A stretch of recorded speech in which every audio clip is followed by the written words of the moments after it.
Hello everyone, my name is Purnima Kaushik. I am working as an assistant professor. So आपका जो accountancy का board examination है वो है आपका 24 फरवरी 2026 को।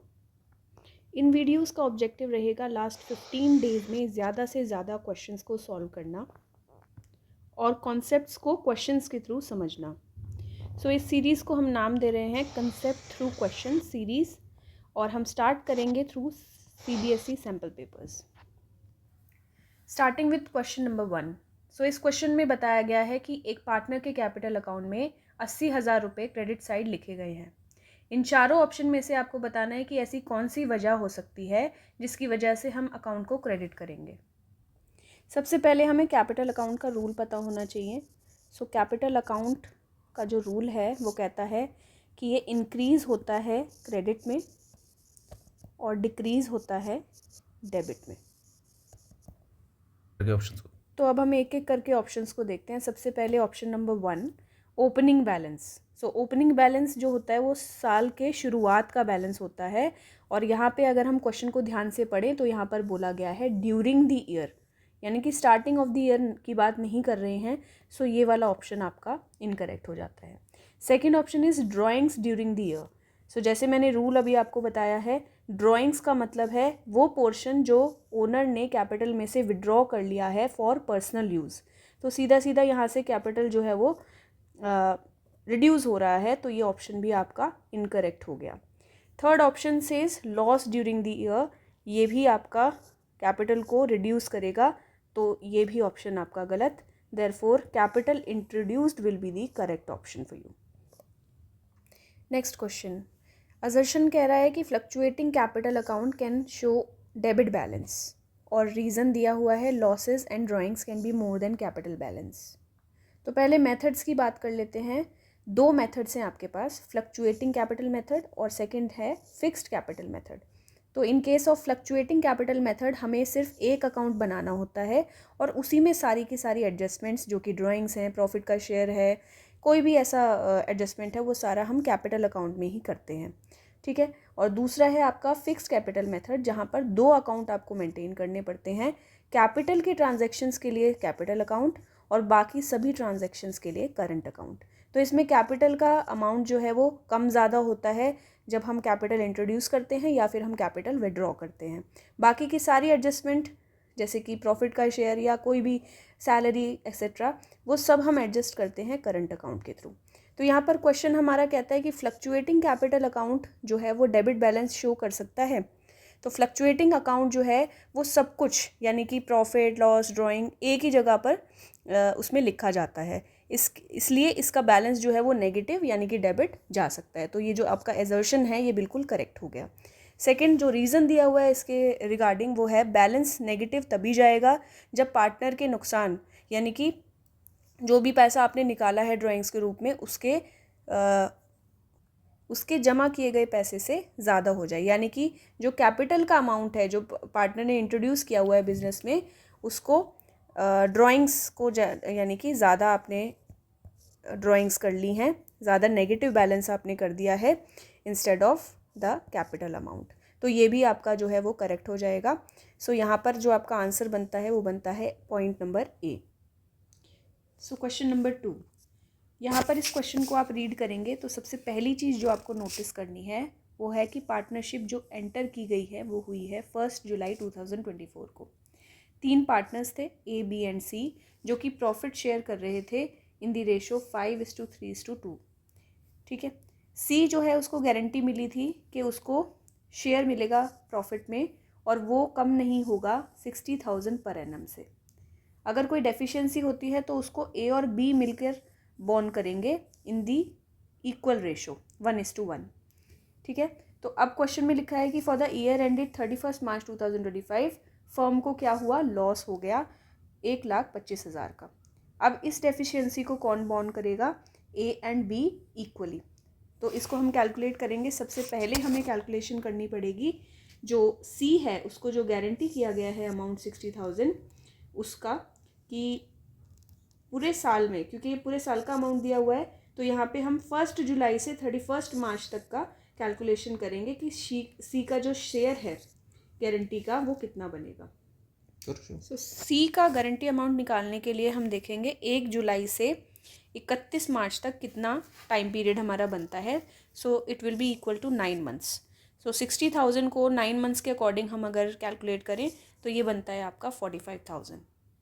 सो सी का गारंटीड अमाउंट तो हमने निकाल लिया 45,000. इसके बाद क्वेश्चन में मेंशन्ड है कि फर्म को लॉस इनकर हुआ है ऑफ 1,25,000. अब ये 1,25,000 में सी का कितना हिस्सा है लॉस का, उसको हम कैलकुलेट करेंगे. सो सबसे पहले हमें ध्यान रखना है कि जो हमारी प्रॉफिट शेयरिंग रेशो है वो है 5:3:2. तो यहाँ पर सी की जो रेशो बनी वो बनी 2/10. ठीक है, तो इसी को यूज़ करते हुए हम कैलकुलेट करें अगर लॉस हमारा 1,25,000 और इसको हम मल्टीप्लाई करेंगे सी के प्रॉफिट शेयरिंग रेशो से विच इज़ 2/10 और उससे हमें मिलेगा 25,000. यहाँ पर जो 2 है वो आपका सी का प्रॉफिट शेयरिंग रेशो है और उसको हम डिवाइड करते हैं टोटल से, यानी कि 5 + 3 + 2 से, और इसी से हमें कैलकुलेट करने को मिलेगा आपका सी का शेयर ऑफ लॉस. अब हम निकालते हैं टोटल डेफिशिएंसी को. तो अगर हम क्वेश्चन में देखें तो 60,000 की गारंटी हमने सी को दी थी, जिसमें से 9 महीने का कैलकुलेशन किया हमने, वो निकला 45,000. ये तो सी को देना ही देना है. इसके अलावा आपकी जो कंपनी है उसको लॉस हो गया है 25,000 का, तो ये भी आपको बॉन्ड करना पड़ेगा. और ए और बी टोटल लॉस को इक्वल रेशो में बियर करेंगे. तो यहाँ पर हम अगर ऐड करेंगे दोनों को 45,000 और 25,000 को, तो हमें मिलता है 70,000, जिसको ए और बी इक्वली शेयर करेंगे. सो it will give you 35,000 each and option number D will be the correct answer. इस टाइप के क्वेश्चंस में एक ट्रिक आप फॉलो कर सकते हैं, क्योंकि यहाँ पर बात की गई है रेशो की और आपको क्वेश्चन में ही बता दिया गया है कि जो ए और बी की रेशो होगी वो इक्वल रेशो होगी. तो यहाँ पर एलिमिनेशन मेथड को आप यूज़ कर सकते हो. ऑप्शंस को एक बार देख लेना. अगर कोई ऑप्शन आपको दिखता है कि 3 ऑप्शंस आपके इक्वल रेशो में नहीं है और एक ही ऑप्शन इक्वल रेशो में है, तो वो डेफिनेटली आपका आंसर हो जाएगा. जैसे इस क्वेश्चन की अगर बात करें तो सिर्फ बी ऐसा ऑप्शन है जहाँ पर इक्वल रेशो में नहीं है, तो ये सीधा सीधा एलिमिनेट हो जाता है. लेकिन बाकी के 3 ऑप्शंस में इक्वल रेशो है, तो इसीलिए हमें इतना बड़ा कैलकुलेशन करना पड़ा. Next question. सो इस क्वेश्चन में आपको पिस्ता लिमिटेड और विस्ता लिमिटेड की कुछ ट्रांजैक्शंस दी हुई हैं. पिस्ता लिमिटेड ने विस्ता लिमिटेड का बिजनेस जो है वो टेक ओवर किया है. सो यहाँ पर टेक ओवर के केस में हम किसी भी बिज़नेस का कुछ असेट्स और लाइबिलिटीज़ हम टेक ओवर कर लेते हैं, जिसके अगेंस्ट में हमें उनको कुछ पैसे देने पड़ते हैं या फिर कोई अदर मीन्स से हम पेमेंट करते हैं, जिसको हम बोलते हैं परचेज़ कंसिड्रेशन. ठीक है, सो यहाँ पर इस क्वेश्चन में आपको ये चीज़ ध्यान रखनी है कि अगर परचेज़ कंसिड्रेशन का अमाउंट नेट असेट के अमाउंट से ज़्यादा होता है तो वो बन जाता है गुडविल का केस. सपोज़ कीजिए आप किसी के बिज़नेस को परचेज़ कर रहे हैं और वहाँ पर आप नेट असेट्स, जितने भी आपको असेट्स मिल रहे हैं, उनसे कुछ ज़्यादा पेमेंट कर रहे हैं. तो वो ज़्यादा पेमेंट का रीज़न क्या हो सकता है? गुडविल. सो इसको हम गुडविल कंसिडर करेंगे. नेक्स्ट केस हो सकता है कि परचेज़ कंसिडरेशन से का जो अमाउंट है वो नेट असेट के अमाउंट से कम है. तो इस केस में हम क्या कर रहे हैं, जितने भी असेट्स हैं वो हमारे ज़्यादा वैल्यू के हैं, लेकिन हम जो पे कर रहे हैं उस बिज़नेस को against of these net assets, वो अमाउंट हमारा कम है. तो इस केस में हमें बेनिफिट हो जाता है और वो बेनिफिट हमारा कहलाता है कैपिटल रिजर्व.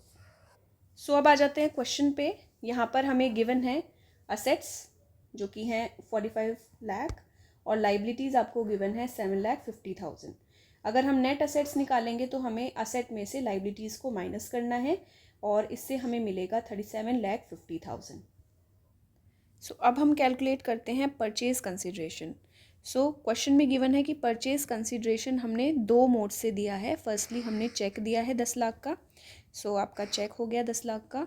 एंड सेकंड हमने दिए हैं 30,000 9% डिबेंचर्स, जिनकी वैल्यू थी 100 ईच, लेकिन ये इशू किए हैं आपने 5% डिस्काउंट पे. सो 100 रुपीज़ का 5% डिस्काउंट आप अगर कैलकुलेट करें तो ये आपको पड़ेंगे 95 ईच के. सो 30,000 आपके डिबेंचर थे, इनटू करेंगे 95 से, दिस विल गिव यू 28,50,000. ठीक है, तो इन दोनों चीज़ों को मिलाकर आपका बना purchase consideration which is equal to 38,50,000. So अब हम करेंगे कंपैरिजन, जो कि हमने सबसे पहले बात की थी. नेट असेट्स आपके हैं 37,50,000 और परचेज कंसिड्रेशन जो आपने पे किया है वो है 38,50,000।